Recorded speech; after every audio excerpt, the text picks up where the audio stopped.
Hola, ¿qué tal? Nosotros somos Administración Sexto B y vamos a hablarles de economía referente a oferta y demanda. Yo soy Óscar Calderón Fernández. Esther Hernández, Vanessa Velázquez, María Rosales, Lourdes Merales, Rubén Castañeda. Y comenzamos. Hola, yo soy Rubén y les voy a hablar de la oferta.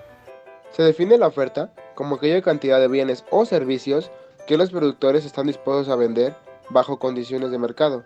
Hay que diferenciar, por tanto, la curva de oferta de una oferta actual o cantidad ofrecida, que en general sería un punto concreto de dicha oferta, que hace referencia a la cantidad que los productores están dispuestos a vender en un determinado precio. A continuación yo les hablaré de la ley de la oferta. Ley económica que determina que la cantidad ofrecida de un bien aumenta a medida que lo hace su precio, manteniéndose las restantes variables constantes. La cantidad ofrecida es directamente proporcional al precio. El incremento en el precio causa un incremento en la cantidad ofrecida y una disminución en el precio ocasiona una reducción de la cantidad ofrecida. De ahí se deriva la curva de la oferta, es decir, que la oferta se refiere a la voluntad y habilidad de los productores de ofrecer un bien o servicio para la venta. Cantidad ofrecida se refiere a la voluntad y habilidad de los productores de ofrecer un bien o servicio para la venta a un precio específico. Ahora les explicaré sobre la demanda.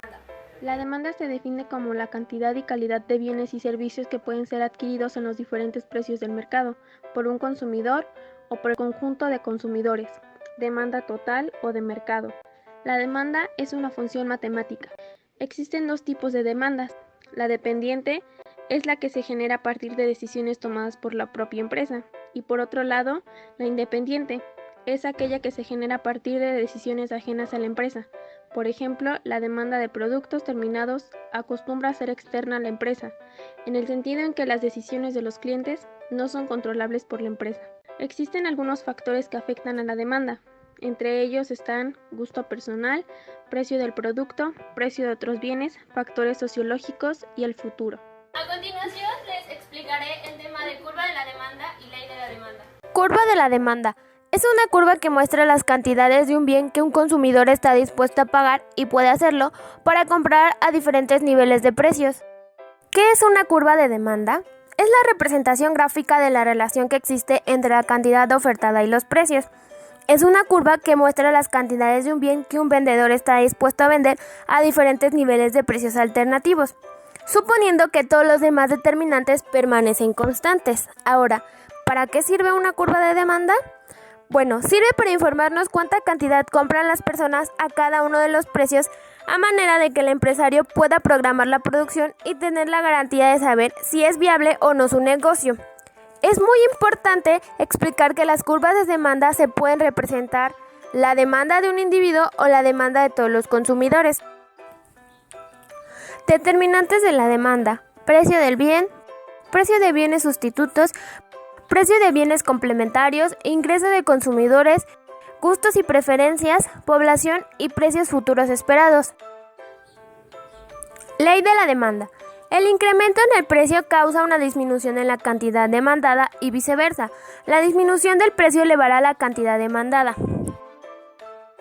Entonces, la ley de demanda dice que cuando el precio de un bien o servicio cae, los consumidores compran más de este.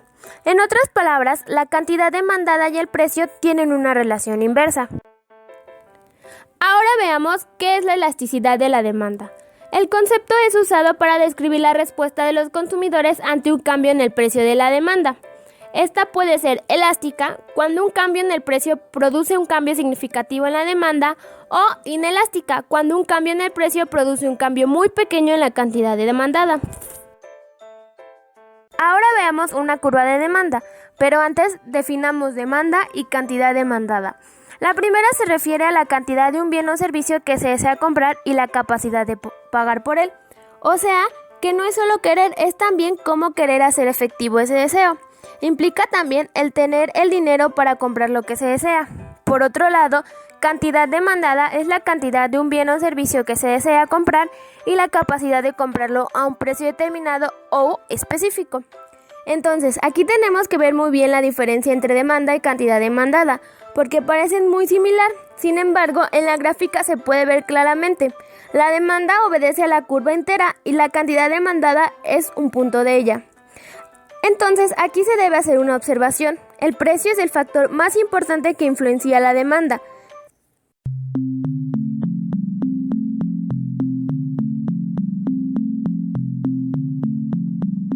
Loca, loca, te volviste. Son 30,000 pesos, señora.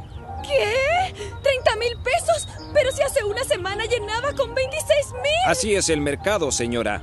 Yo no pongo los precios. Los limones están a 570 el kilo. Ah, 570 pesos. Yo los tengo a 420, caserito. ¿Pero cómo? ¿Más barato? Así es el mercado. ¿Alguien nos puede explicar quién diantres es ese tal señor mercado? El mercado no es una persona, amigos. Sin embargo, tiene un comportamiento complejo que se rige por la oferta y la demanda. La demanda es la cantidad de bienes, en este caso los limones, que los consumidores están dispuestos a adquirir en el mercado. Y la oferta es la cantidad de limones que pueden venderse a un precio determinado en un momento dado. De la relación entre oferta y demanda surge el precio del producto o servicio. Si hay mucha demanda de un producto y pocas ofertas, el precio tiende a subir. Pero si hay mucha oferta de un producto, el precio tiende a bajar. Así con la oferta y la demanda. No es tan complicado. Si aprendemos sus reglas, jugamos mejor y ganamos. ¿Alguien dijo jugar y ganar? Consuma bien, viva mejor. A continuación, mi compañera y yo presentaremos un caso práctico.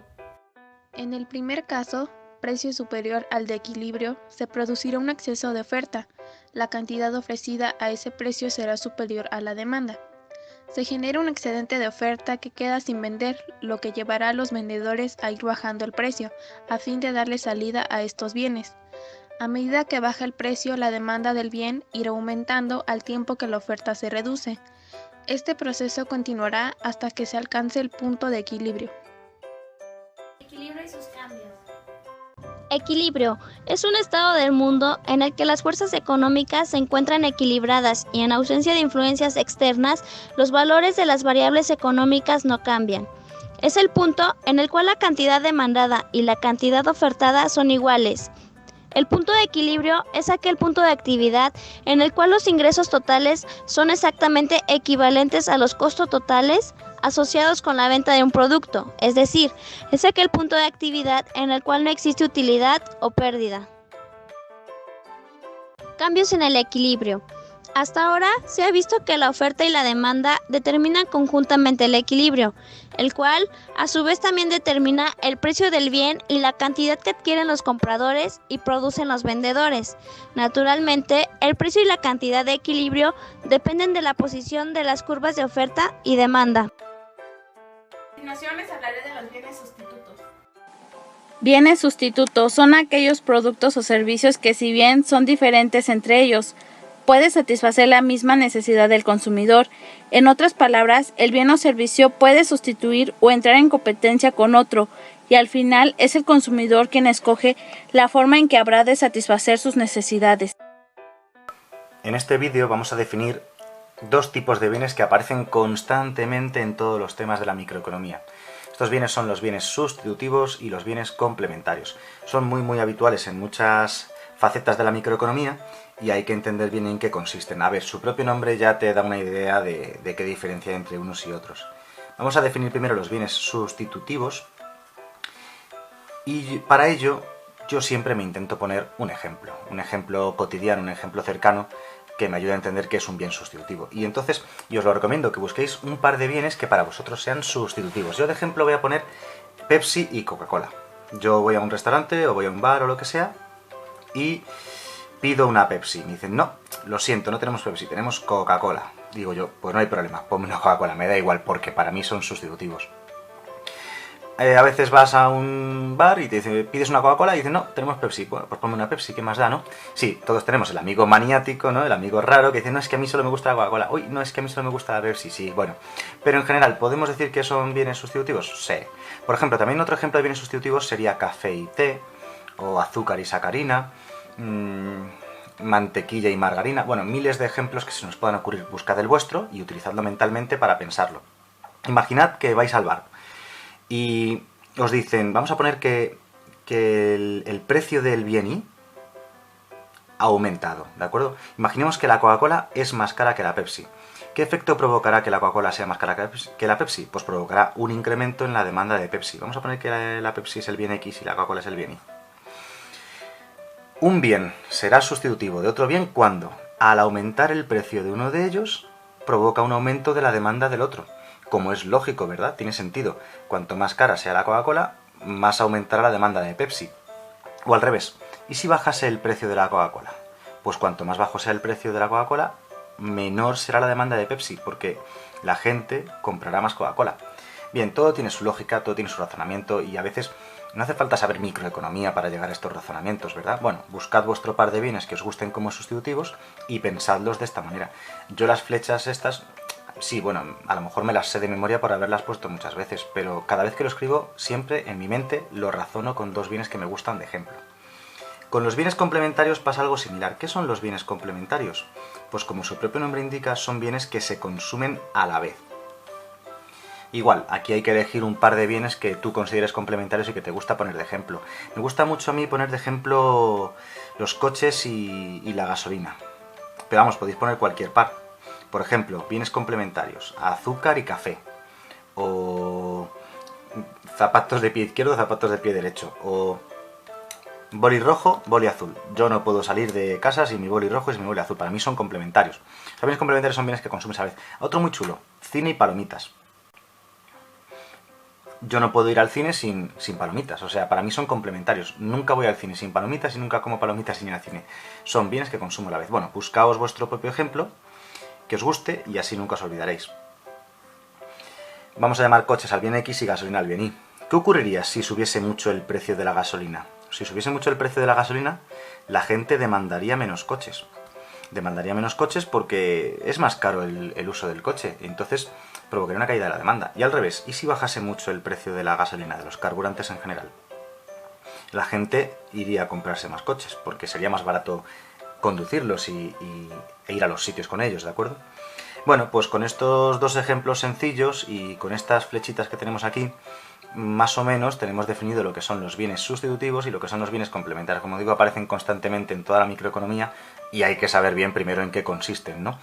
A nivel introductorio, lo más básico de la microeconomía, sobre todo esto es importante para desplazar las curvas de oferta, las curvas de demanda de forma adecuada y saber qué resultado tendría un mercado concreto. Ahora les explicaré bienes inferiores. Los bienes inferiores son aquellos bienes cuya demanda disminuye al aumentar la renta, ya que los consumidores deciden adquirir bienes de mayor calidad. Y por último, les hablaremos de los bienes normales. Es aquel que al aumentar el ingreso, el consumidor también aumenta la demanda de dicho bien. Un bien normal es todo aquel tipo de bien o servicio en la que la demanda aumenta a medida que aumentan los ingresos. Es un término utilizado en economía para estudiar los distintos tipos de bienes. La mayoría de los bienes y servicios pertenecen a esta categoría. El otro tipo de bienes son bienes inferiores.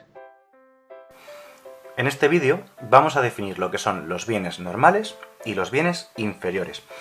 En economía existen básicamente 6 tipos de bienes y con esos 6 tipos de bienes se puede más o menos modelizar casi cualquier comportamiento económico. Vamos a empezar primero con el bien normal. ¿Qué es lo que se entiende por un bien normal? Llamamos a un bien normal cuando los individuos que compran ese bien, ante un aumento de su renta, es decir, cuanto más ricos son, más demandan ese bien. A mayor renta, mayor demanda del bien X, ¿de acuerdo? Llamemos bien X a ese bien. Bien, un bien se dice que es normal cuando al aumentar la renta de las personas que lo compran, aumenta la demanda, o, caso contrario, si baja la renta de las personas que lo compran, baja la demanda de ese bien. O sea que un bien normal es un bien que se comporta de la forma más lógica posible, ¿de acuerdo? ¿No? O sea, es lo que uno podría esperar de una persona normal, por eso se llama bien normal. Al subir la renta, sube la demanda de ese bien y cuanto más pobre eres, pues menos compras, ¿vale? A mayor riqueza, más compras, a menor riqueza, menos compras, lógico, ¿de acuerdo? Bien, pues existe otro tipo de bienes que son la antítesis de estos, los bienes inferiores. Un bien inferior se comporta exactamente de forma opuesta al bien normal. Se comporta de esta manera. Cuando sube la renta de los individuos que compran este bien que es un bien inferior, se reduce la demanda. Es decir, cuanto más rico eres, menos compras. Y al revés, cuanto menos rico eres, cuanto más pobre eres, más compras de ese bien. Esto a priori no tiene lógica, pero si lo pensamos detenidamente, existen multitud de bienes inferiores en la sociedad que se comportan de esta manera. Generalmente son bienes que denotan cierto estatus social, ¿no? Por ejemplo, imaginemos el McDonald's, ¿de acuerdo? Por poner un ejemplo cualquiera. Cualquier restaurante de comida rápida o cualquier ejemplo de bien de calidad dudosa, ¿no? Por ejemplo, son bienes que son bienes inferiores. Un bien es inferior cuando cuanto más rico eres, menos lo consumes. Si yo me hago rico, cuanto más rico sea, menos iré a restaurantes de comida rápida o de baja calidad. ¿Por qué? Porque al ser rico tú tienes un estatus social más alto, vas a comer a sitios mejores y dejas de consumir este tipo de bienes. O por ejemplo, ropa que no sea de marca, o mil ejemplos se nos pueden ocurrir. Los bienes inferiores son todos esos bienes, digamos, de bajo estatus social.